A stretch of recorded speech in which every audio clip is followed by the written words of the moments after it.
Prime time in Mountain Time. Deion Sanders is heading the Buffs football team and making big changes at CU. Wow. Wow. Let's go. You're watching Right on Cue Buff Spot. Running the option on first down. Hagan has it. He has room. He's got one man to beat. Now he pitches to Flanagan, and he may take it all the way. Flanagan's in for the touchdown. He needs 28 yards to get him to 2,000. Here is the give to Salam. Salam to the outside. He's down to the 50. He's got 2,000. He's on his way. 20, 15, 10. Let's it go. He's got three people down there. The ball's up in the air. Caught. Graham is out the football. And Graham has for the end zone.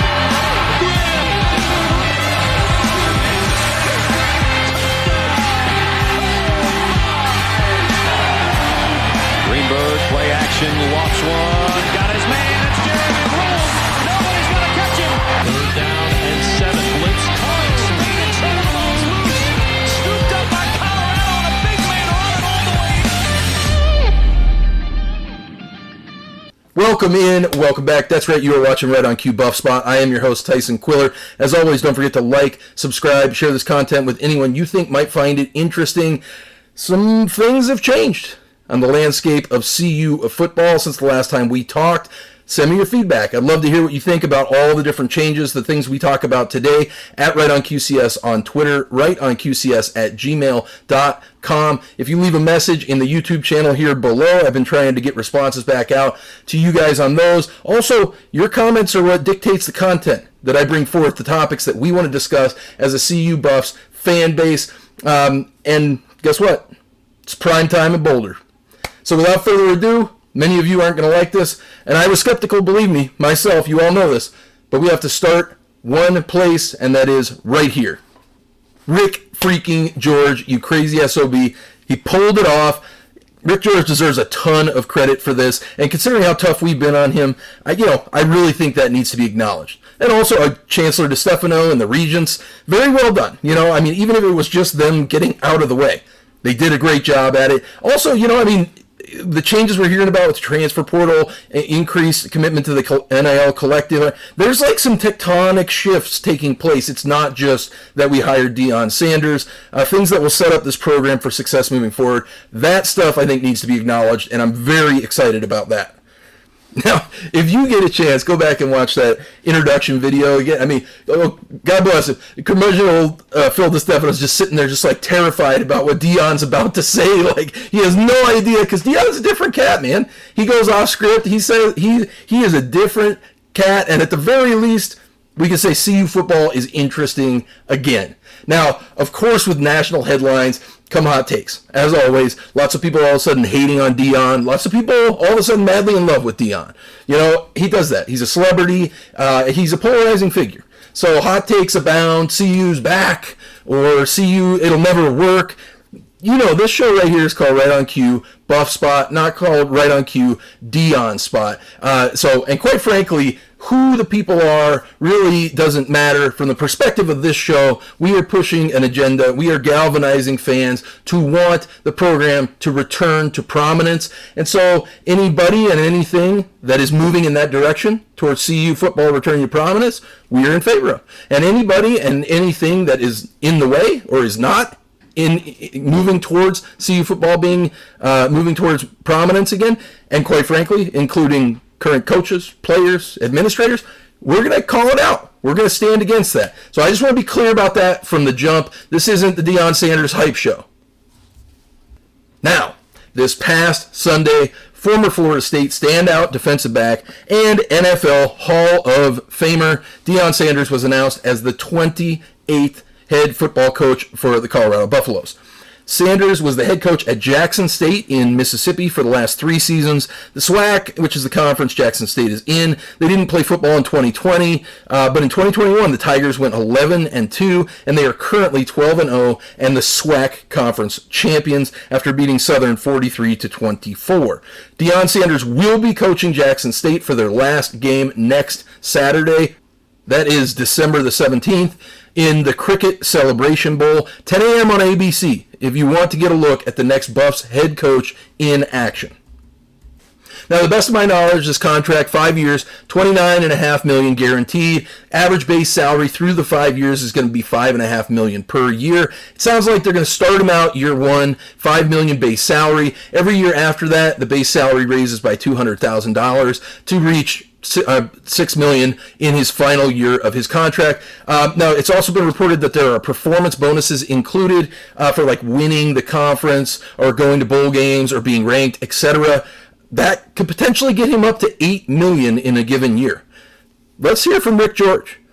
This is when we focus on what's ahead and the bright future that's ahead of us and coming together for a common purpose, and that's to bring this program back to national prominence. That's what we have to do. It starts today. It starts with everybody in this room, and it starts with Buff Nation. It's time for everybody to come together, regardless of how you felt the last 12 months or 18 months. It's a new day today. Everybody said, let's go all in. It's time to go all in. Okay, that's absolutely right. That's what we've been calling for. This is the administration going all in, and we should all be collectively saying, sure, I'm saying thank you, of course, but also saying finally, okay? Not just about the amount of money for the coach, not just about the name brand of the coach, not just about, making changes and greater buy-in to the NIL collective, not just about changing transfer requirements. I mean, everything together is happening that's going to move this program back towards a position of prominence, or at least not stand in the way of that happening. And, quite frankly, though, I mean, that is a prime time contract, my friend. That is competitive with almost any program in the country. And according to BuffZone.com, the ticket price for next year's Nebraska at Colorado game is already up to the 11th highest for any single game next year of the college football season.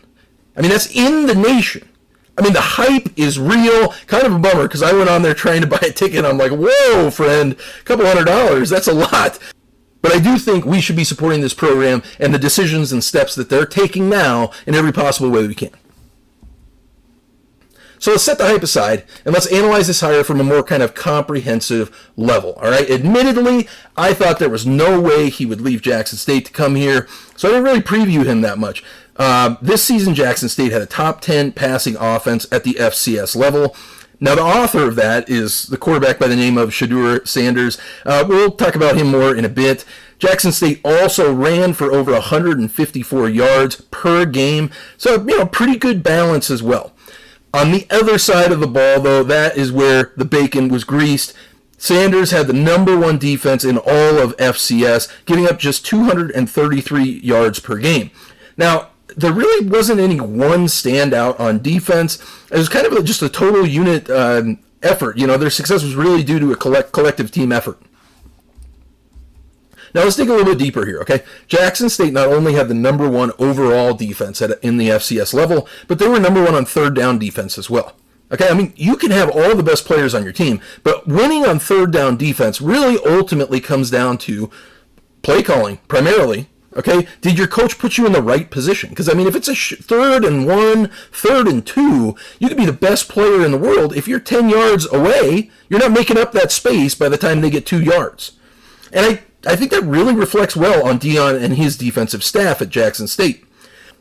Also, on offense, they average giving up only 1.5 sacks per game. I mean, that's an indication of a really kind of a linked and cohesive offensive line. Wide receivers who can get separation, who can get open quickly, and a quarterback who has the poise to move in the pocket and get rid of the ball on time.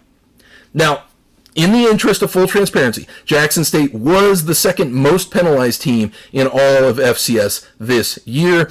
And that, I mean, if we're being honest, it's an indication of a little bit of a lack of discipline. So it is true that if we had hired literally any other FCS head coach, it would be viewed as a disappointment or underwhelming hire. And believe me, I would be on here saying the same thing, okay? But let's not get carried away. There are a full 123 teams at the FCS level. So it's not like Jackson State was like 10 out of 40 or something, right? I mean, they were a top team out of over 100 teams. That's quite impressive. And a lot of people are saying, oh, well, they're playing against terrible teams. They have largely the same caliber players. Okay, so their hands are tied in many ways as well. I think it's a pretty impressive hire. And Deion Sanders is a cultural legend in Florida, having played college there. He's in the Ring of Honor at the Atlanta Falcons Stadium for his success in the NFL there, and to this day, he's considered a top 10 player in Dallas Cowboy history. Think about those three states: Florida, Texas, Georgia. They are ranked number 1, 2, and 3 out of all 50 states by 24/7 Sports for the most D1 prospects. Check this out, too. 113 of the top 240 recruits in the nation come from those three states. And you better believe they've all heard the name Deion Sanders before. So he's not like any other FCS coach, to be fair. In this last recruiting class, he beat out the likes of Alabama, Georgia, Ohio State for the number 1 recruit in the nation, 5-star defensive back Travis Hunter, and the number 54 recruit in the country, a 4-star wide receiver, Kevin Coleman. Both of those dudes may be coming to Colorado.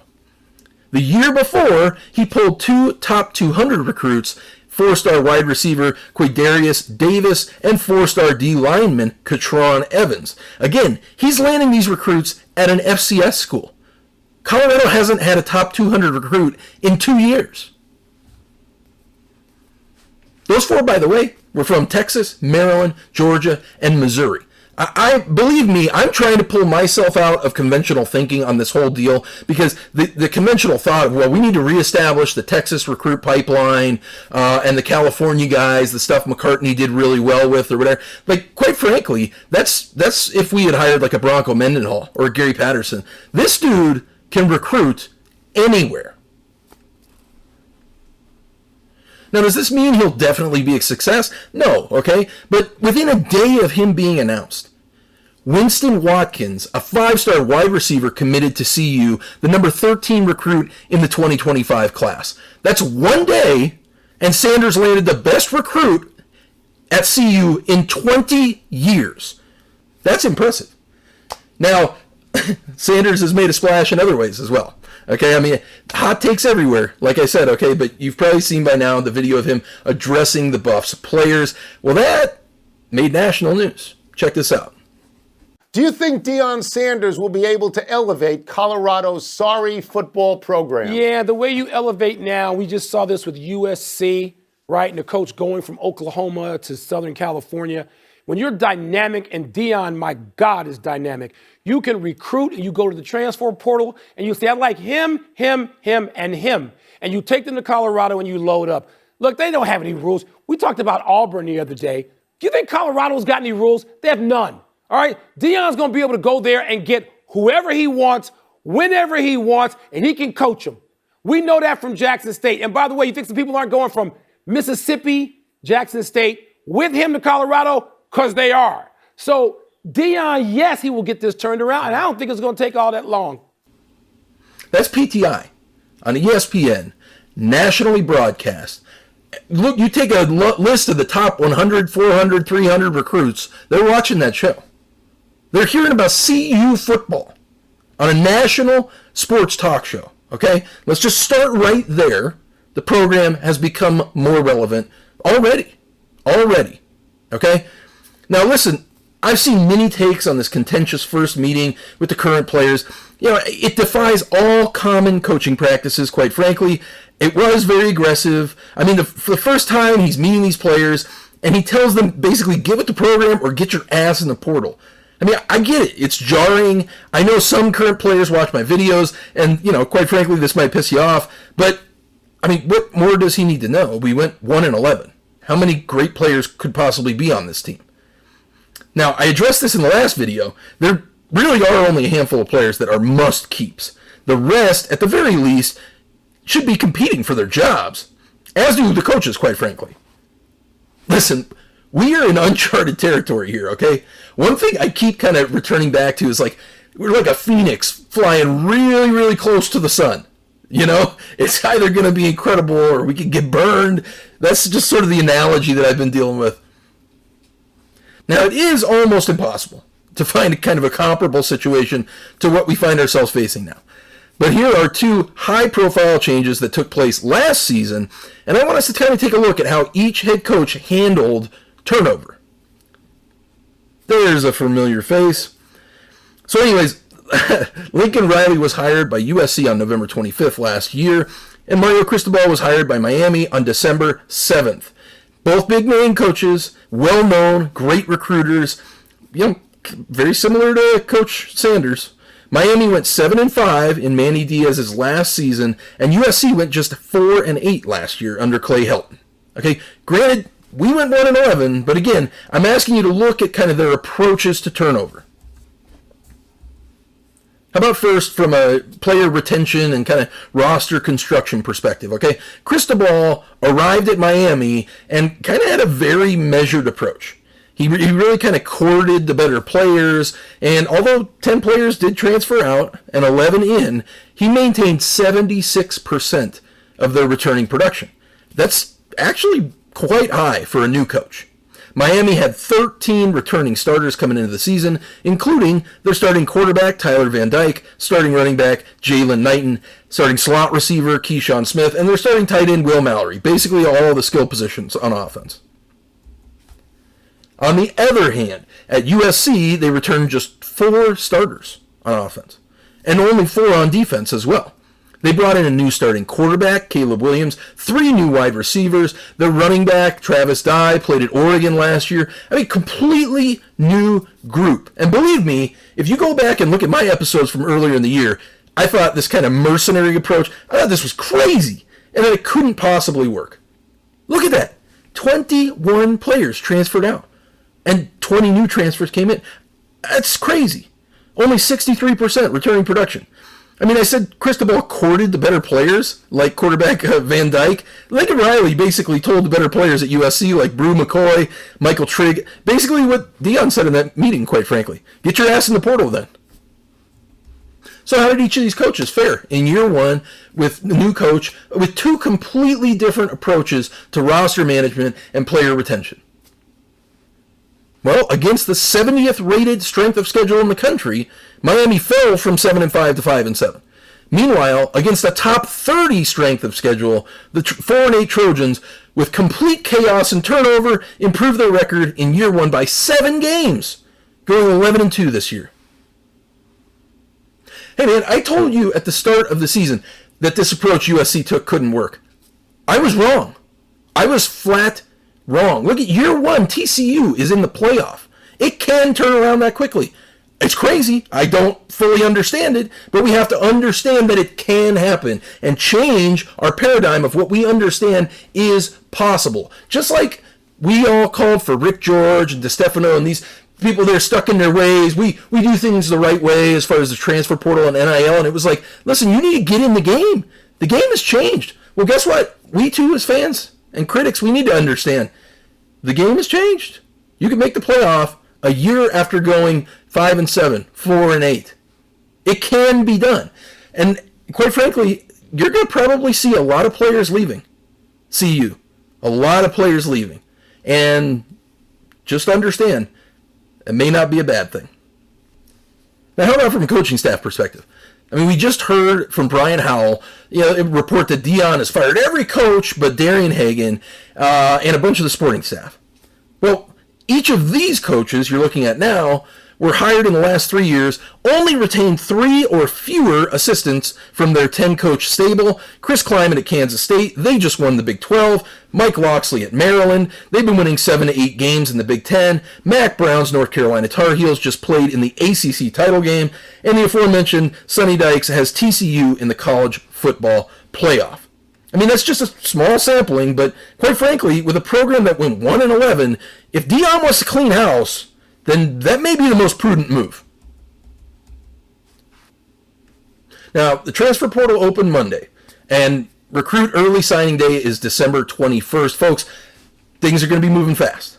Word on the street is that Coach Sanders left behind kind of a team, a group from his entourage when he went back to Mississippi to coach the Celebration Bowl. And they've been working with CU, with the administration, doing prospect evaluations, and also working specifically with the administration on admission for transfers, transfer requirements, etc.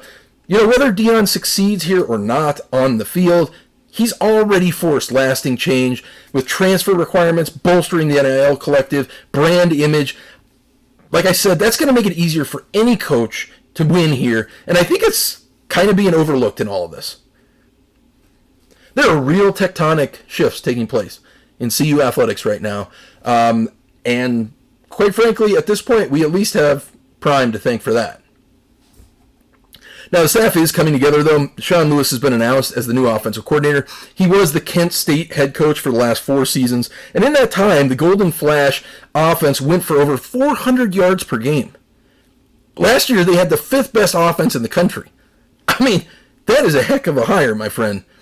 And then it looked like kind of really big news. Mike Zimmer, the former Minnesota Vikings head coach, was reported to come be the next defensive coordinator at CU. In his 8 seasons at Minnesota, he went 72-56, made the playoffs 3 times. In 2017, they had the 2nd best defense in the NFL. 2018, they had the 3rd best defense in the NFL. Now, more recent reports are saying Charles Kelly, Alabama associate defensive coordinator, has been offered the job. Kelly was on the Florida State National Championship staff in 2013 and Alabama's championship staff in 2020. Quite frankly, either one of these I think would be a great hire. It looks like it's going to be Kelly, though. Now, I mentioned I appreciate all the comments and support, so let's not make that hollow. Let's get to some of your comments. First, we have Graham. I really enjoyed your Buffs football analysis this season. I've been checking almost daily for 2 weeks for your take on Coach Prime, speculation, and now reaction. I know there's a lot. You've got a day job, but I'm so ready to hear from somebody good. No offense to Hal and Schwanitz, but it's nice to hear from longtime fans who have standards and can pronounce the Chancellor's name. Get some videos out on Shadur and the transfers, recruits, Hunter Hall, and you'll start racking up the views and subs, maybe enough so you can upgrade that microphone. That may never happen, my friend. I know you're starting to move to basketball, but this football move is big, and I got to hear from people with insight and loyalty, but not so directly connected to the program. What about Hagan and the coaching turnover? I'm sure you're working on it, but either way, you should know your content was, is, and will be appreciated. Thanks, brother. Well, there's a lot there. First of all, thank you, Graham. Okay, that was awesome. I did take some time away from making these videos. I had a kind of a couple of major life developments that I needed to tend to, but I've been receiving notes and comments like this, and I kind of had an opportunity to make one now, and it just reminded me that there's a community out there that we are just lifelong fans that have seen the better days. We know it's possible, and we're just longing for it, calling for it. It's good to have brothers in arms in that fight, and to celebrate, quite frankly, when something monumental like this takes place. Another reason why I was kind of okay with holding off on the videos is, quite frankly, it's chaos right now when it comes to the football program. I mean, that defensive coordinator change from Mike Zimmer was being reported, solidly reported. Mike Zimmer, moments before I sat down to record this video. Nope, switched it over. It's going to be Kelly. It's bananas. So, by the time many of you see this video, it's probably going to be a lot of outdated information. But for those of you who get after it early, hopefully this provides you with some information, with some fun and excitement. Ultimately, though, my take on Coach Prime is we've already improved, like I said, at least from an administrative perspective.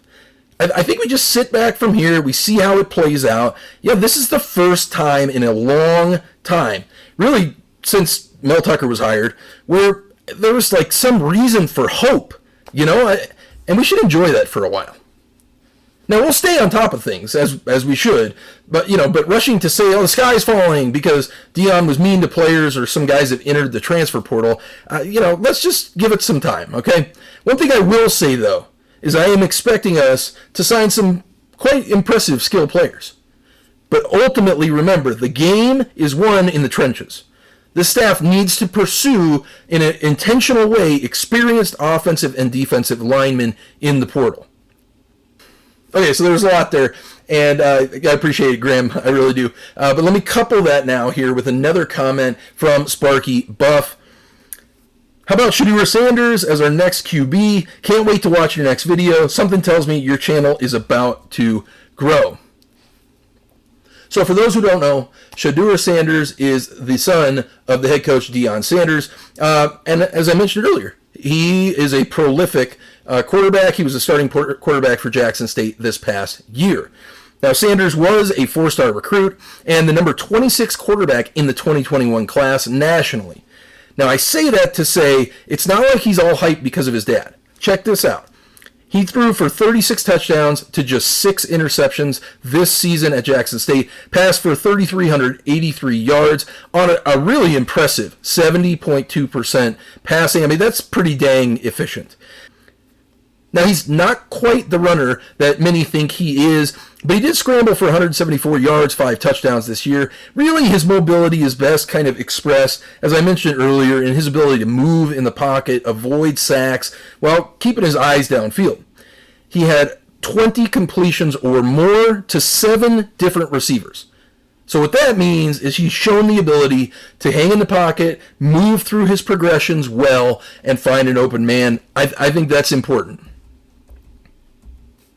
So this is unquestionably an upgrade, and quite frankly, I'm not concerned that Owen McCowan put his name in the transfer portal. Shedeur as a starter, Shrout off the bench, that actually sounds pretty good to me. All right, and at 6'2", 215, Shedeur Sanders, tall enough to see over the offensive line, find the receivers down the field, but also, I mean, that's a full, 30 pounds, 35 pounds more of thickness than Owen McCowan has. I mean, you're worried about injury. I mean, he's going to be able to handle contact a lot better. Now, this may seem like rapid fire, but I'm trying to hit as much as I can for you guys. This Missouri's 4-star leading wide receiver this year, Dominic Lovett, is entering the transfer portal and has Colorado on his short list. Likewise, Arizona's 4-star leading receiver, Dorian Singer, has entered the transfer portal, and he actually announced that he's been offered by the Buffs. Now, not to be a wet blanket, but where we need to be focusing, as I mentioned before, is on protection for the quarterback. Okay, there's going to be big names, splashy wide receivers and running backs. You'll hear rumored for CU. But if you hear CU linked with any of these names, then hey, we might have something special cooking here. There are 8 4-star offensive tackles in the portal already. Rod Orr from Florida State, Amari Knight from Alabama, John Young from Kentucky, P.J. Williams from Texas A&M, Andre Carrick from Texas, Bram Walden from Oregon, Miles Hinton from Stanford, and Kevin Pine from Boston College. Now, Hinton from Stanford is pretty much a lock to go to Michigan, and Pine from Boston College is expected to kind of stay out east. Bram Walden from Oregon is rumored to be interested in USC, but the rest of these guys, they're all on the board.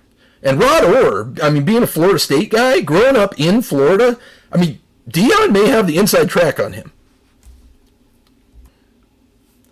The other focus needs to be on defensive linemen and linebackers, as we're going to turn over all 7 of those guys likely.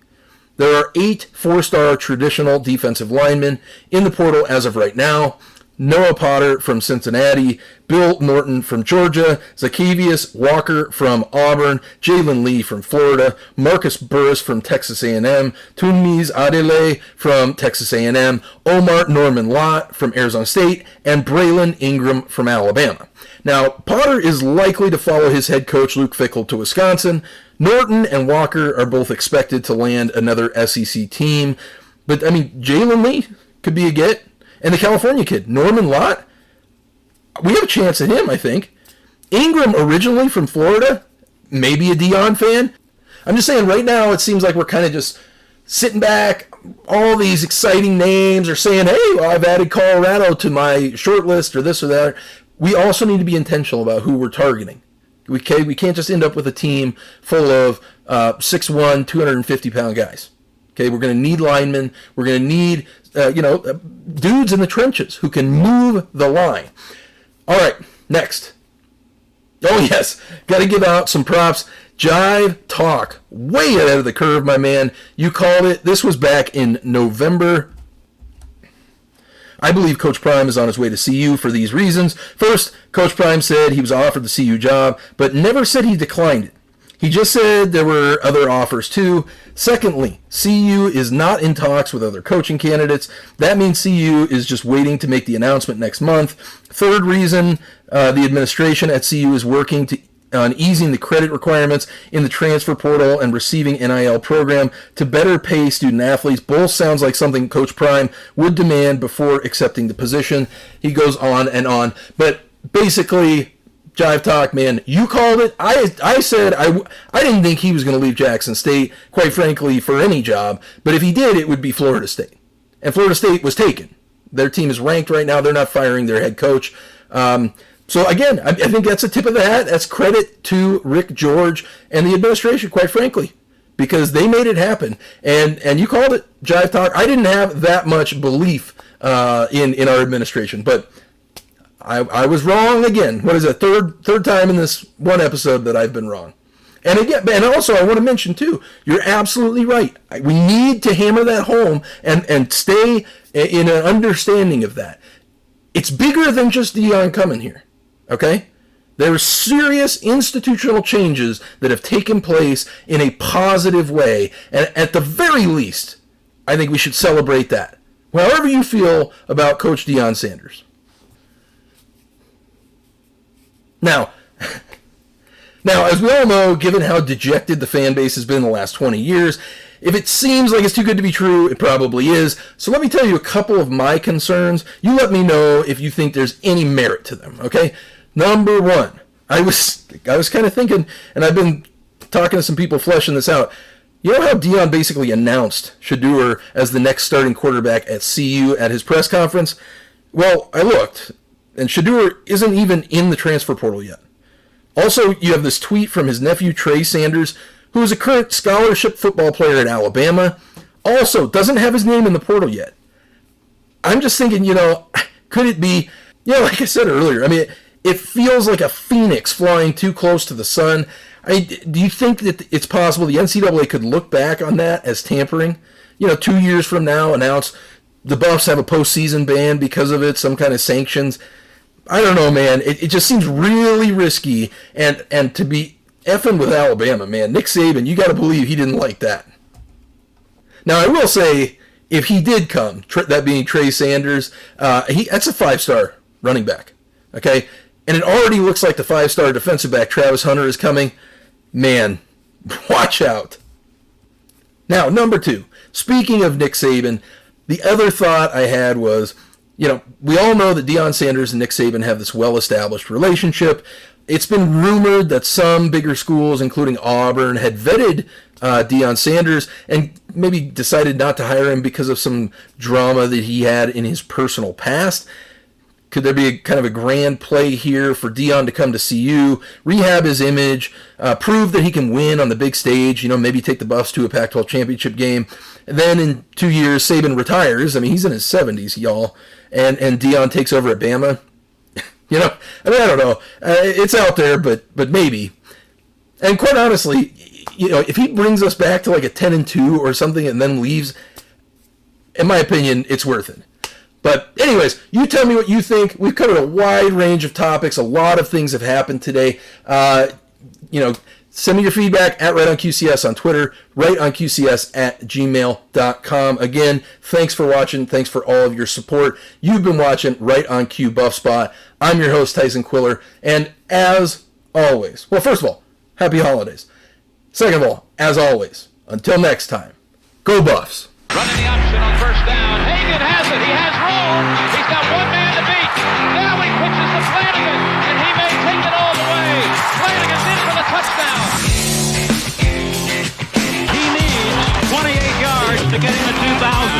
Here is the give to Salam. Salam to the outside. He's down to the 50. He's got 2,000. He's on his way. 20, 15, 10. Lets it go. He's got three people down there. The ball's up in the air. Caught. Graham is out the football. And Graham has for the end zone.